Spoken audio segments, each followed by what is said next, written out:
A very good afternoon to you, live from SABC News studios in Nasrec, south of Johannesburg. We welcome you now to the Wednesday edition of SA Today on the SABC News channel, independent and impartial. My name is Palisa Chubisi. Without any waste of time, let us take you now to a virtual memorial service because tributes have continued to pour in for struggle veteran Tom Manthata, who died of COVID-19 related complications on Friday at the age of 81.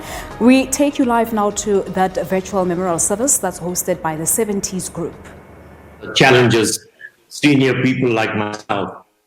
Firstly, let me greet everybody who has braved the cold to come onto this virtual service for our departed friend Tom Manthata.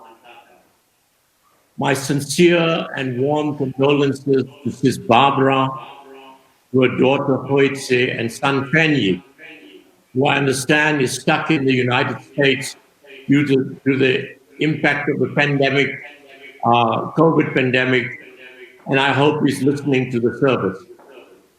MC, in preparing this talk, I contacted a number of staff and former TRC commissioners who worked with Tom during the days of the TRC.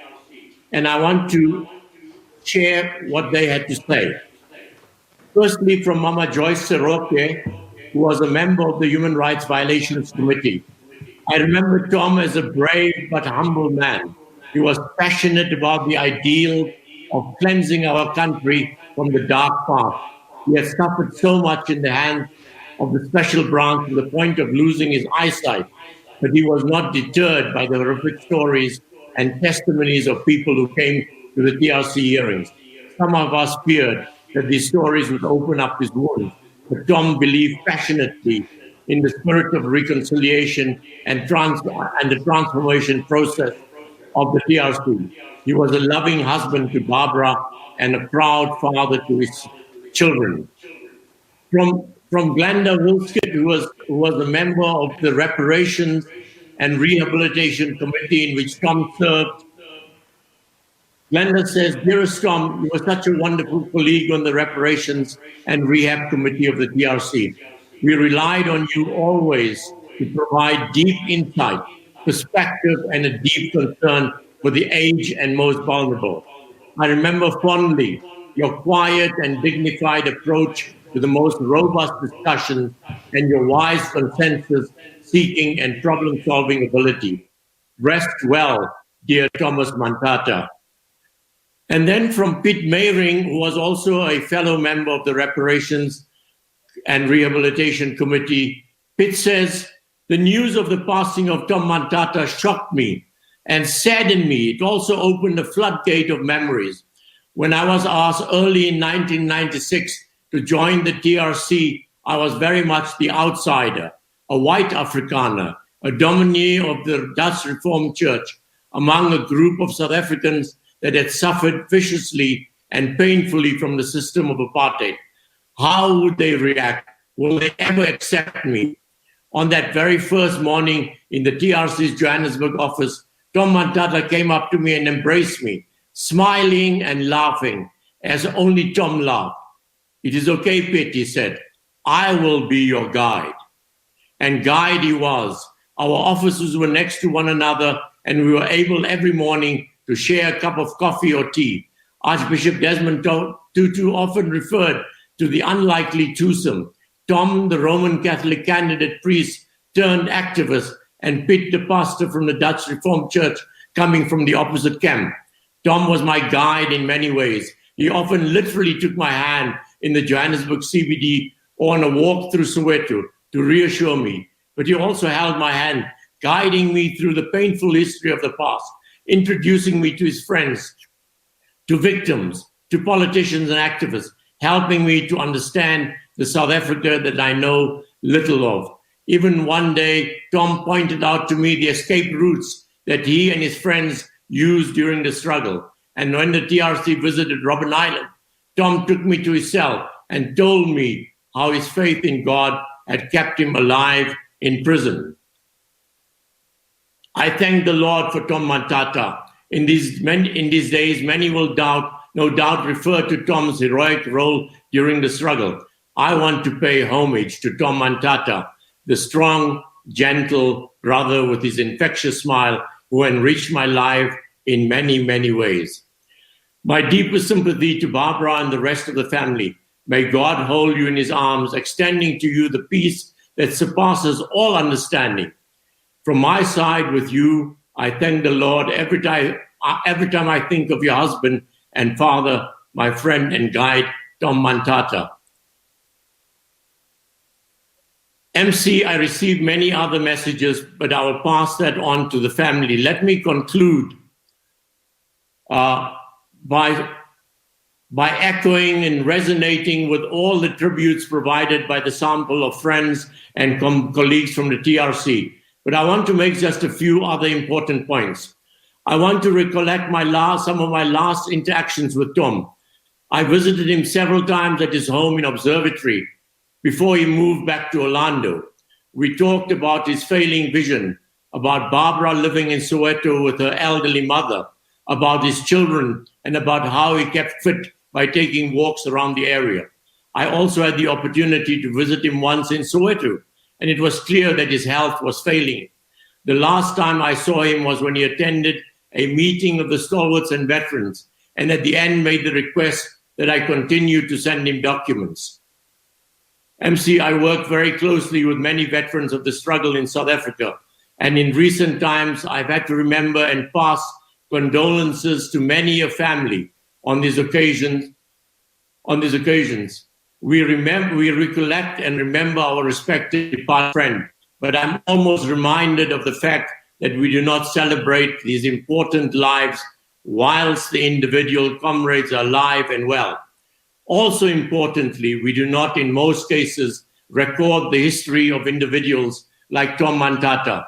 My plea today is that we take note of this and start a project on these important aspects and seriously commit to it. Go well, Tom, and greet all the other ancestors who will be there, no doubt, to greet you with open arms and warmly. Thank you.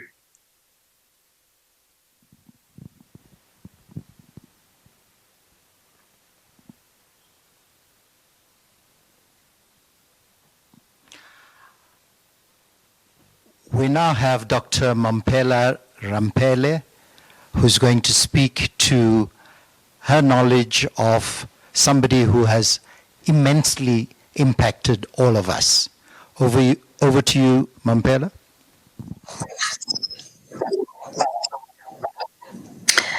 Good afternoon to everybody. Dumelang, Sanbonani, Molweni, and Dumela Aus Barbara. I want to talk about Thomas, who was the embodiment of what it means to live a life to the full, and who made sure that by doing that, he enabled many to be the people that God created them to become. He was a gentle giant who never needed to proclaim himself as this or that. Tom Manthata was comfortable in his own skin and made others comfortable in his presence. He was a man fully himself. As we pay tribute to Thomas Manthata, may we return to the wisdom of our ancestors, from which he drank so generously. The wisdom teaches us that muthu ke muthu ka ba bangwe batho. To be human is to be interconnected and interdependent. Tom Manthata exuded Ubuntu. He also understood that a past that's unacknowledged and not made peace with will always hold the present and the future hostage. Our country is still hostage to our ugly past because we have failed to liberate ourselves from the inferiority and superiority complexes engineered by a color-coded exploitative system. We need a national campaign to raise the awareness of everybody about their specialness as God's special creatures, so that today we may, all of us, be restored to our dignity, self-respect, and respect for others. The multi-layered crisis we face in this country, including COVID, come because we have failed as a nation to rise to our transformative leadership capabilities. Each one of us is a leader, as Tom has demonstrated. And that leadership has to be exercised in ourselves, in our relationships, in our families, communities, places of work, and in the nation in general. The COVID-19 storm found us already in the midst of multiple crises. And these crises are a reflection of our failure to bring forth the future that so many gave up their youth and their lives for, and that Tom Manthata dedicated his life to.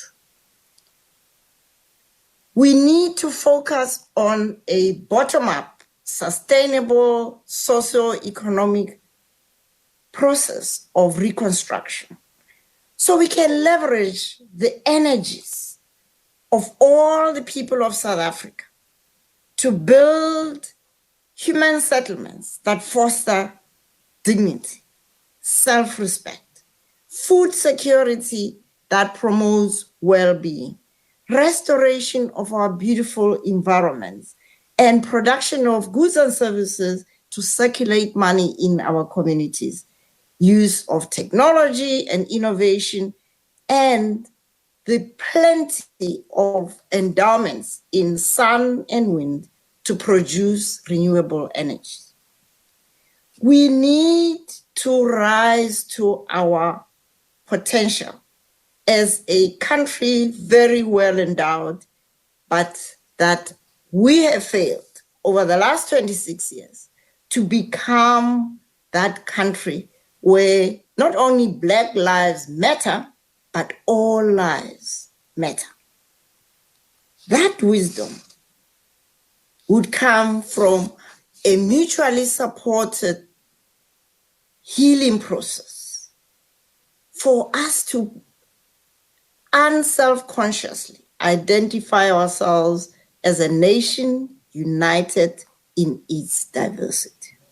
The work of healing is what that consciousness recognized in the 1960s, that it is essential to free the mind, the soul, and the body so that we can reach our potential. And Tom is an example of someone who had liberated himself to be the great giant that he was. The future is waiting to welcome us, but we must make peace with the past so it can free the future that Tom Manthata dedicated his life to.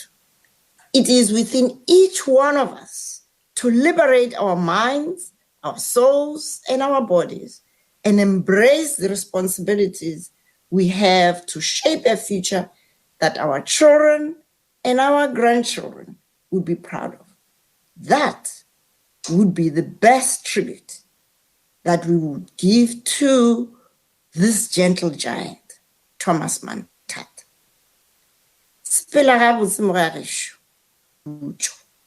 Osbob Barbara, be comforted by the beautiful memories of this wonderful human being, Thomas Manthata.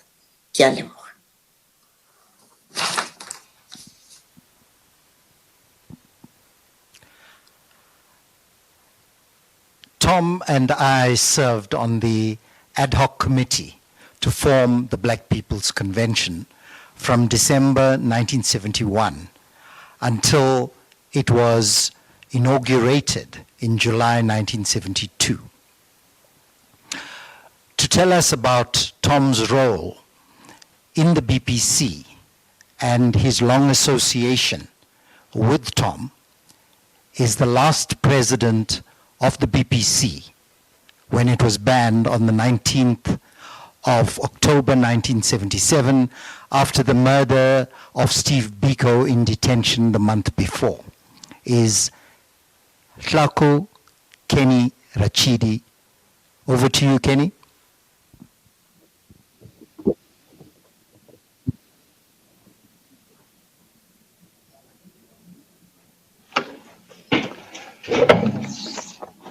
Greetings, friends, comrades, honorable family, and mourners all. We are together today to pay our last respects to the son of the soil. Tom, the silent tower, is no more. It initially sounded like a dream. We, however, have to accept this is reality. My friend has honored his last vital appointment. Somewhere in the Bible, the Lord invites those who are tired to come to him to be given lighter tasks and be rested. Tom, ladies and gentlemen, is rested. I met Tom just after 1966 when we were excluded from Forte together with his cousin Justice Moloto and Bani Bijana. We then became active members of the University Christian Movement, which gave birth to the South African Student Organization, which was the mother of the Black People's Convention. We used to be active in both branch activities of the two organizations. The interesting part was that Tom always managed to avoid to be in the public positions of both movements, but was one of the most trusted and active members. The interesting thing with Tom is that when BPC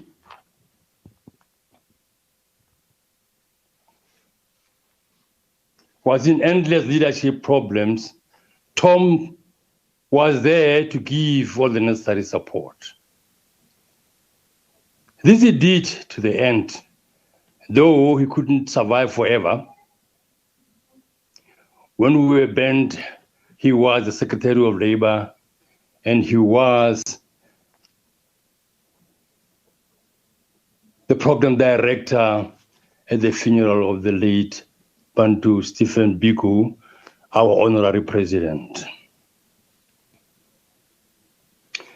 We had numerous other activities that we did with Tom that showed his deeper him. He had a soft spot for those downtrodden. When Justice was banished to Mafikeng, he insisted that we must visit him.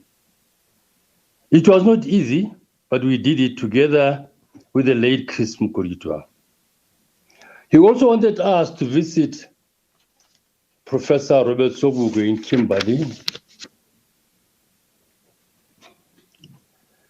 which we did, and the last other person who was banished, which we had to check up, was the speaker who just spoke before me, Dr. Mampila Rampila, who was banished to Rinyenye from King Williamstown in Zanini.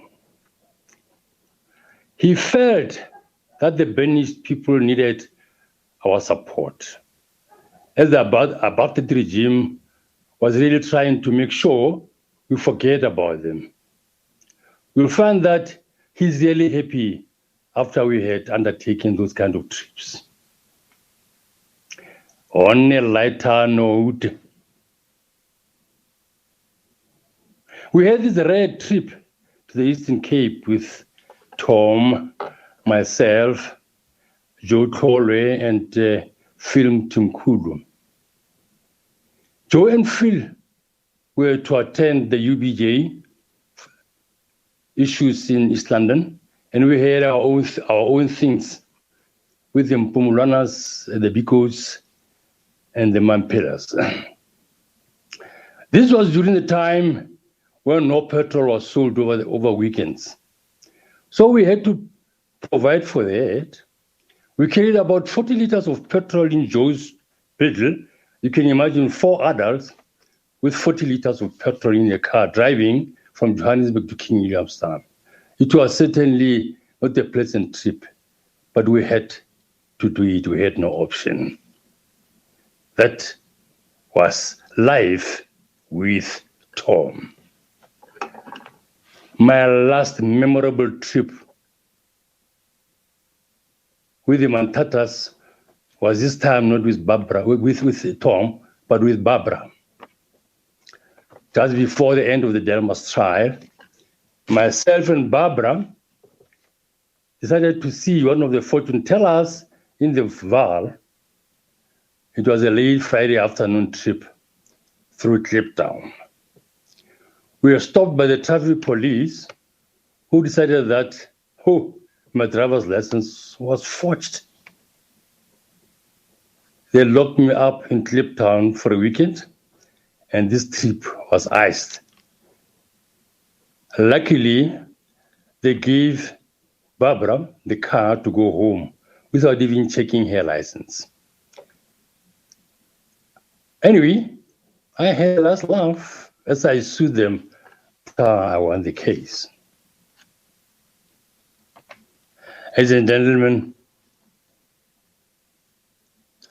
I can't finish my episodes with Tom. Actually, should have stated the first one where we had to be arrested in Westcliff, where we had a party after a UCM conference, and this party was obviously attended by some of us and some of our white folks, where the police had to come and collect us in vans to John Foster Square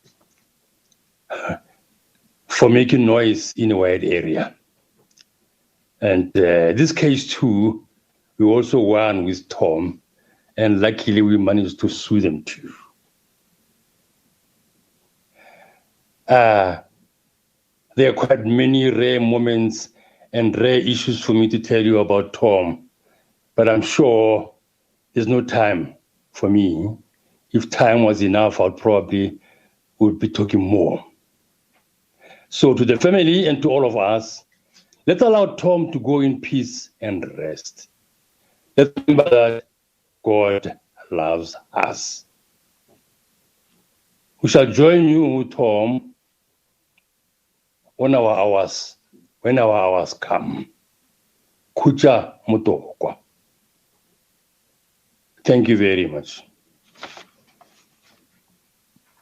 Go in peace. Who can forget the immortal picture of Tom and Kenny at the funeral of the late Steve Biko? I have quite a few messages, but we'll restrict these just to a few poignant ones because we're planning a book of messages for the family. From Reverend Mashwabada Castro Mayatula's daughters comes the following message. Ntate Tom was very close to our father, Reverend Castro Mashwabada Mayatula, as they fought hard for freedom as part of the Black Consciousness movement and served well together in the BPC, SASO, and Committee of 10.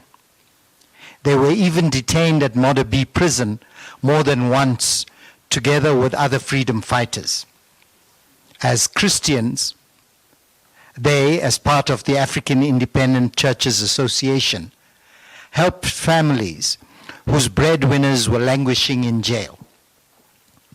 On the 30th of June this year, the Castro and Monica Mayatula Foundation took a decision to honor Ntate Tom later this year for his selflessness and fearlessness in serving our nation before and after 1994.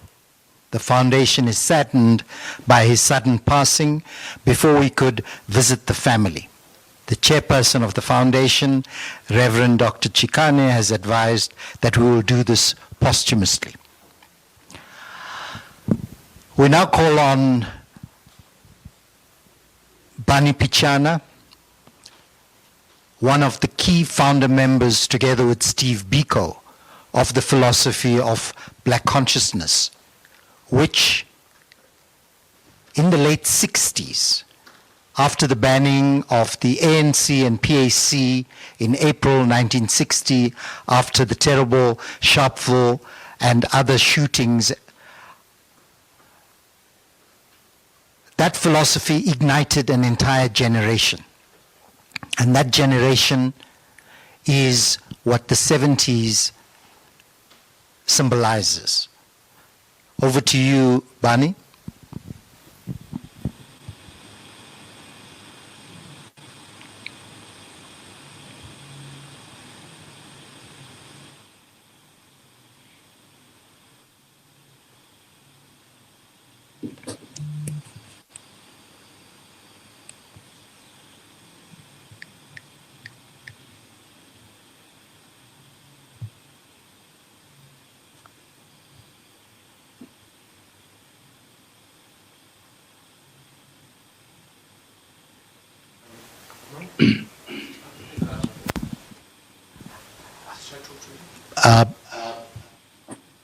Are you unmuted?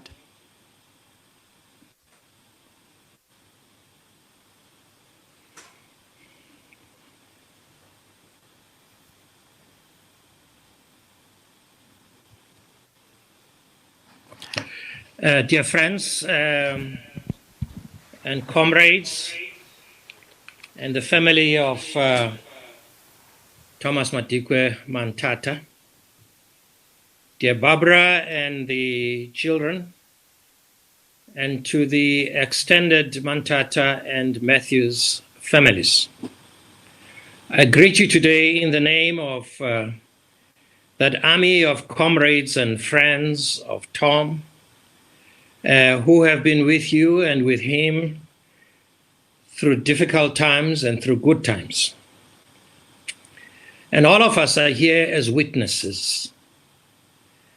We are here to witness to a very remarkable person, a remarkable soul. And Tom's image is completely indelible. He's somebody always with a smile, with teeth that are full and open to the world and to everyone else, with a very good grip when he greets you. And so Tom was a mensch, was a human being of a very remarkable kind. I think that the first time I saw him, I had to check this with Rangwedzi Nengwekulu today, was perhaps in 1971, as we've just heard. When I first met Tom, it was in fact in connection with that special conference which was coordinating various bodies. We'd been actively canvassing and trying to get as many civil society organizations in the Black world to really come together as an expression of our commitment together to liberation rather than separately. So Asaka was persuaded to convene this conference, which was held in 1971 at DOCC. Now, that was the conference that, in fact, turned out to be the inaugural BPC conference. It wasn't really intended to be that.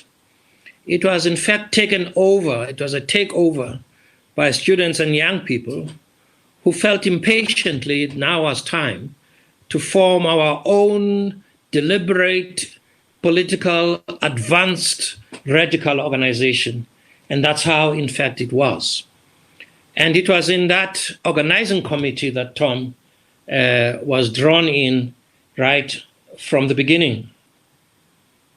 The second time that was those early days memorable was in 1972. Now, 1972 was a very remarkable and historic year, because that was the year that Abraham Onkgopotse Tiro gave that remarkable, challenging speech at the graduation ceremony. I think it was in April 1972. As a result of which, not only was he expelled from university, but actually students in all other Pella campuses for the first time rallied to support the cause of focusing and opposition to Bantu education. And Tom at that time, as Frank Chikane has just said, became a very important link between the new flood of students who were coming from universities into their homes in the townships, and together with the younger school students who were very, very conscientized and were seeking a connection with the South African Students' Organization and with the idea of Black consciousness. So he and Rangwedzi Ndungekulu became a very important source for organizing and supporting both the students who had left and those who were in the townships at that time. During this time, we were scrambling to really see what is it that needed to be done. And we held, Mampila Rampela, Rangwedzi and others, we held a very remarkable formation school, really to try to give focus to these young people who were now languishing in their homes at that time. So friends, I want to say three things and three things only about Tom. And all of them I now know are in fact a summary of everything else that you have heard about Tom. The first I want to say is that Tom Manthata was a great South African. Secondly, I want to say that Tom was a great person of faith and high morality. And thirdly, I just want to say humbly that Tom Manthata was a teacher. As a great South African, I start like that because I really do think that is something that today is so greatly needed. We need to reconnect with this idea of being South African, not as South African for purposes of exploitation and exploiting and benefiting and looting and stealing and being selfish, whatever it is. It was for him, it was just this idea of being a South African who dedicated and who is a lover of the people, who was at home and comfortable wherever he was, for whom every man or woman, black or white, was a brother and a sister and a South African. I often say that his life was a life that was dedicated to the well-being and to the humanization, to the humanity of all South Africans, and for the recovery of what it was, those values that Mampila and others spoke about, to recover those values and the importance of those values in who we are and who we could become. The truth of the matter is that we would never fight the demon of apartheid if we ceased to respect and to love ourselves as South Africans, and if we were unable to affirm and value and the pride in being Black people, in being South Africans. That's why Black consciousness was truly so fundamental for him. It was, in fact, a very important instrument in making us the South Africans that we wanted to be. So the South African that Tom was seeing was, in fact, a very important South African, something that at times I think is best defined by Robert Sobukwe. And Robert Sobukwe says, for example, in his speech in 1949, we have a mission. We have a mission to build a nation. We have a God to glorify, a contribution to make towards the blessing of humankind. We must be the embodiment of the people's aspirations. It's this idea of being the embodiment of the aspirations of our people that was really fundamental to whom Tom Manthata actually was. The second thing I want to say is that Tom was a person of faith, as we've heard. But for him, faith wasn't just a formality, a practice, a discipline on its own. He was a lover, yes, he was a lover of the church and his church, and he knew the place of the church in society. In fact, so much of his life was defined by the church. But he was also a person of morality. He knew that we would never be able to achieve any of our objectives as a society and as human beings unless we embraced the idea of being a moral society and moral community. So for him, the church was important because it was a space where conduct was shaped and molded, where our social and spiritual development was sacrosanct.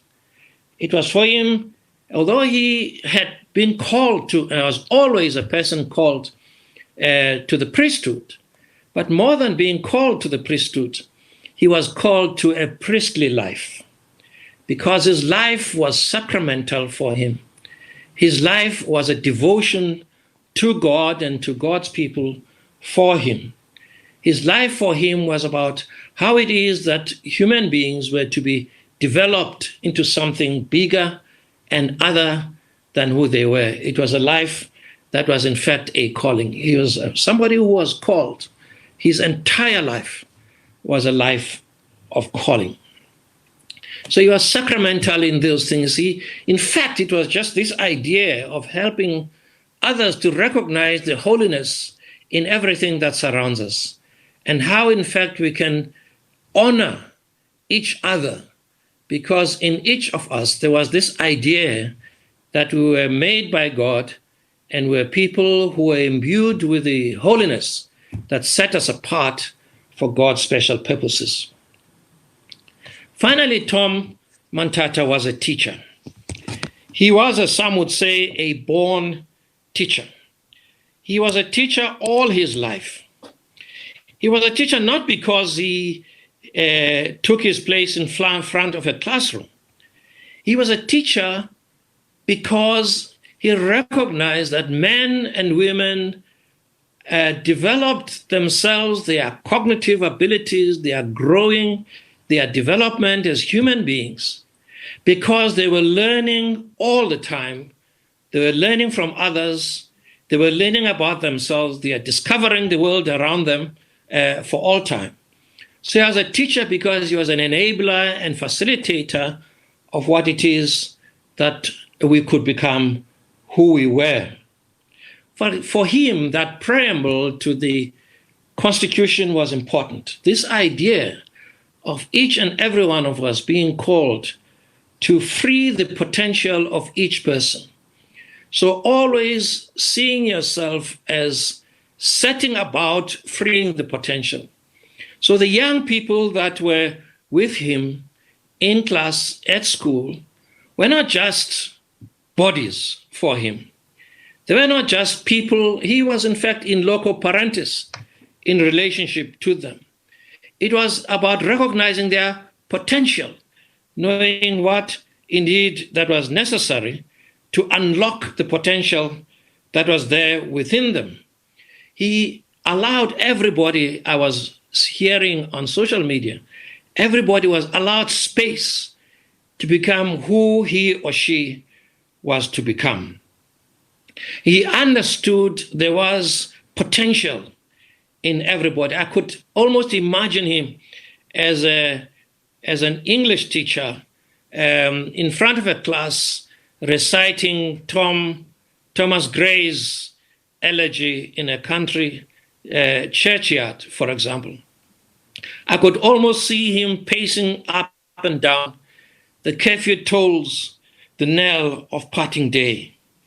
I could almost hear him saying, full many a gem of purest ray serene, the dark, unfathomed caves of ocean bare. Full many a flower is born to blush unseen and waste its sweetness in the desert air. I could see that he understood and appreciated that idea that everybody, every human being, was something that God had created for potential. I wish that today we would recognize more and more that there can be no young people who can be thrown in the dustbin and treated as if they are nothing, but that it would be an opportunity for them to be realized and realizable. We need a new kind of humanity for ourselves in our society. It is that new humanity that we celebrate today with Tom. Today we're saying farewell to a great South African and a great teacher and a man of faith and a man of high morality. But more than that, we're here to celebrate a life, to thank God for a very special life. We're here to affirm and support a colleague and a comrade. Thank God, Barbara, that you are there and you have supported Tom. And you've been by him and next to him. And today, the rest of us are here to realize that vision that actually was never finally realized in 1994.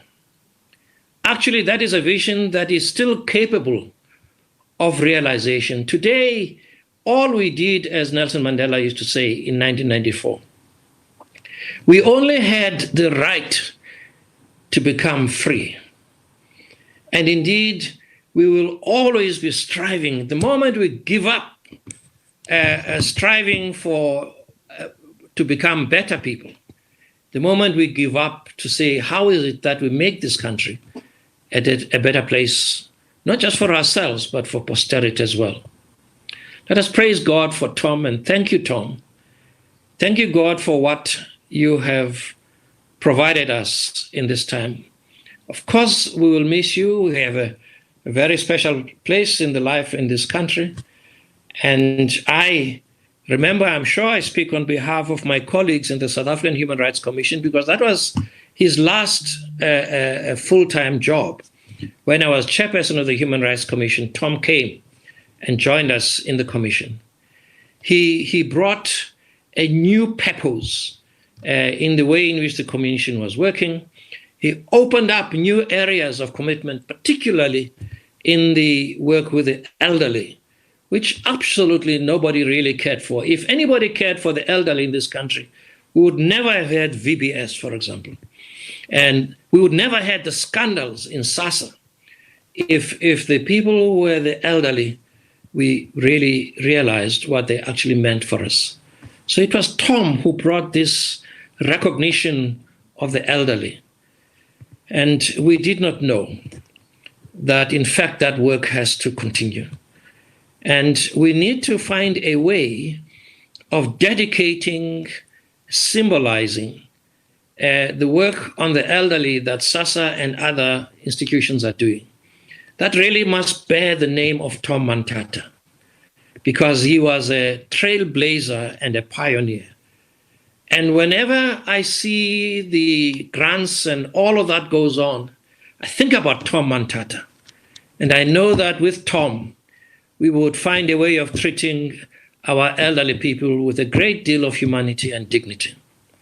Let us dedicate our resolve, a new resolve, to respect and love and honor the elders in our society.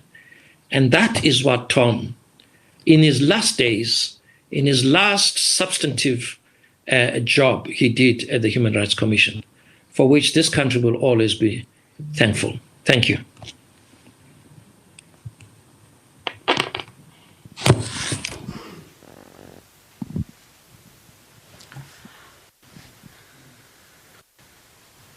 There are basically three types of people in the world: the givers, the takers, and the rest of us in between who try to do the best we can without harming other people. Tom clearly was a giver. His attorney friend, who was a neighbor, Siva Chetty, says he gave everything and took nothing. A man of great humility, but an iron resolve. At a certain point, at a time when he couldn't get a job, he had lost sight in one eye. Detachment of an optic nerve as a result of security branch beatings years before. In 2018, the specialists at Military One Hospital confirmed that these injuries and insult to his cranial structure were caused by torture years before. The attorney says, I immediately told him that he could claim and receive compensation, which he most certainly would get. His very firm reply was that he would not take from the people. This when he was out of a job and the family was living on Barbara's earnings alone. Such was the hallmark of a true hero of the people. Examples like his make the current catastrophe even sadder. Advocate Tina Malindi says, Bra Tom was such a thoughtful person, difficult to annoy, but if you did, you'd see flames. To pay tribute to him is his niece, Mary Sitate Manthata.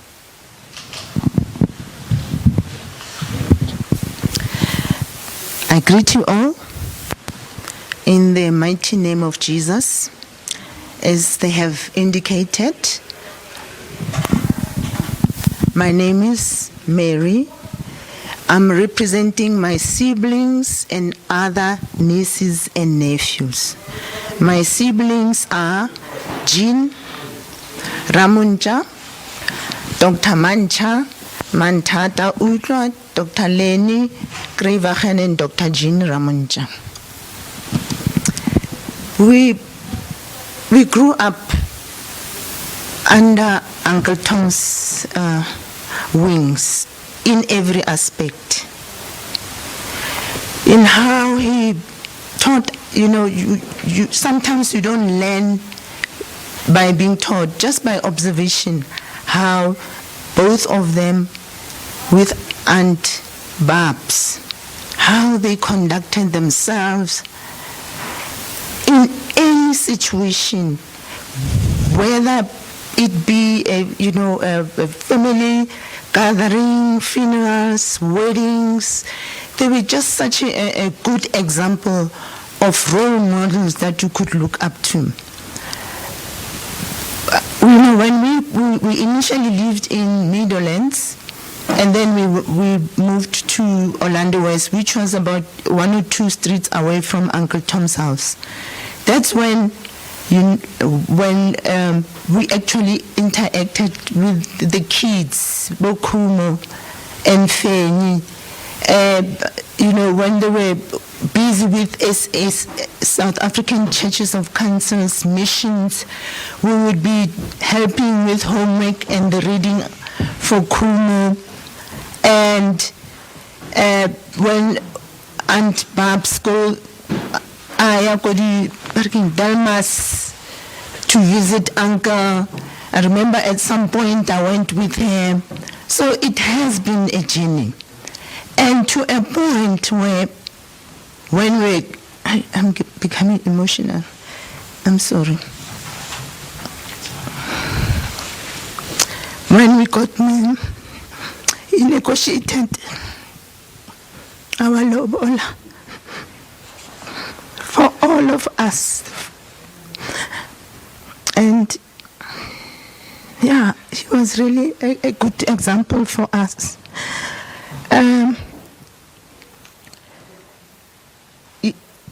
The life of Uncle Tom resonates very well with an article that Rabbi Goldberg wrote titled, "How to Leave Your Mark on the World." It says, when a person passes away, metaphorically, we can learn much from the direction he or she is facing. If his face was turned towards people, it is a good sign for him. If his face is turned or was turned towards the wall, it is a bad sign. What does that mean? In life, individuals either face the wall or face other people. Either they care for others and spread kindness and goodness, see people and want to connect or help, or they live self-centered lives apart from others, isolated and concerned only with themselves.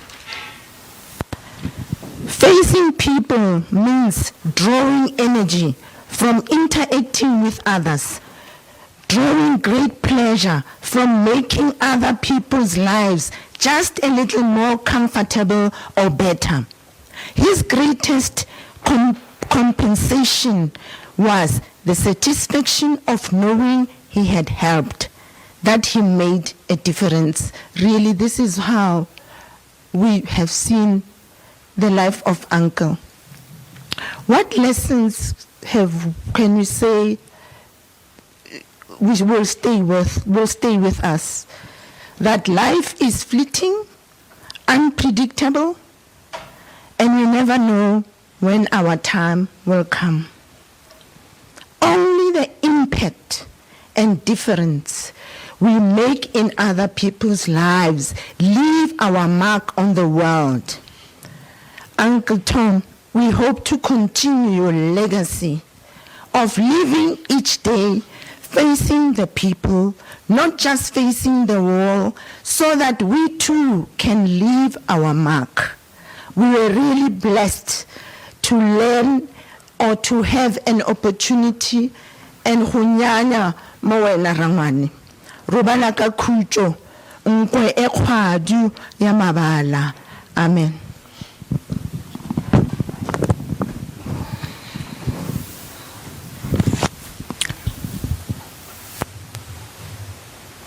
Thank you very much, Dr. Mary. Now we have a colleague of the late Tom, Daphne Khoza.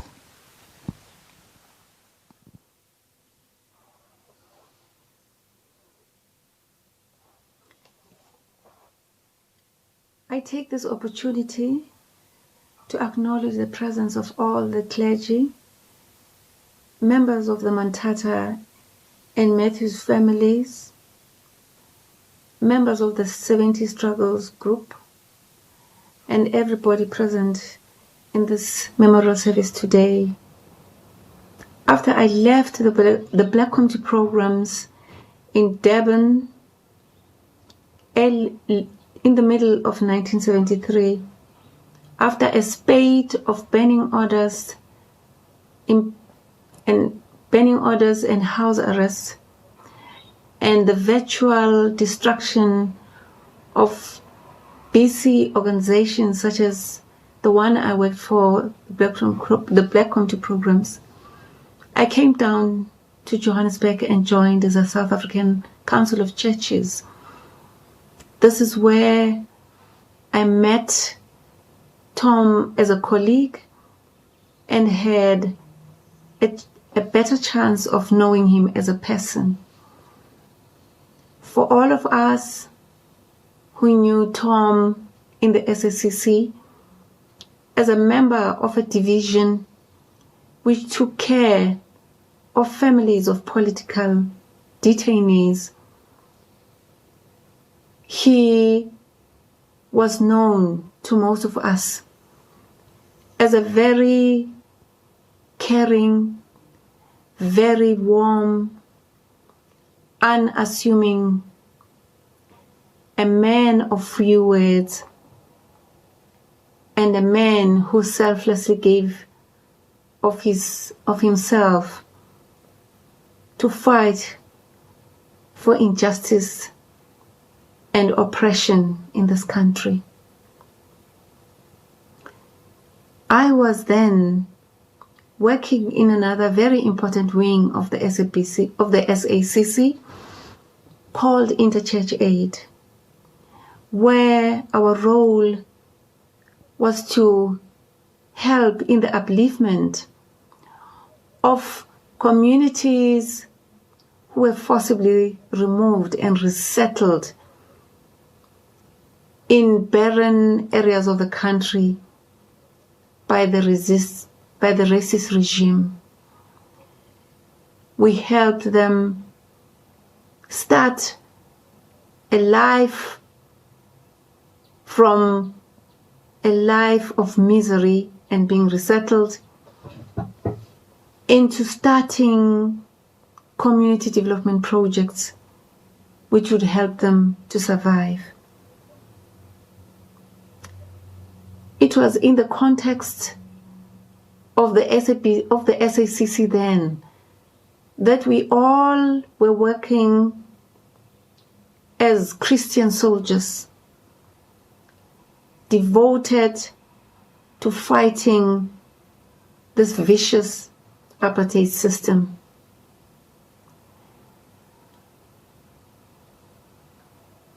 Tom was indeed an unsung struggle hero. That's how I will always remember him. A man who threw himself, body and soul, for the betterment, for the freedom of this country. I would like to salute Barbara, who was also a member of the SABC then, as Barbara Matthews, who has, with such great love and care, took care of Tom during his long illness. Barbara, your husband was a true Christian, a devout Catholic who, I believe from the depths of my heart, that he put God in everything he dedicated himself to do and achieve for the struggle. We all grieve his passing on. Be consoled that he has now joined the many shining ancestors of the struggle for the liberation of this country. I leave you with a scripture which I think epitomizes who Tom was. This is from the second book of Timothy, chapter 4, verse 7, which says, I have fought the good fight. I have finished the race, and I have kept the faith. That's truly what Tom did for us who today enjoy the freedom of this country. All right, well, there you have it. That's Daphne Khoza, a colleague to the struggle veteran Tom Manthata there at that virtual memorial service where we've seen a number of speakers speaking about Ndate Manthata.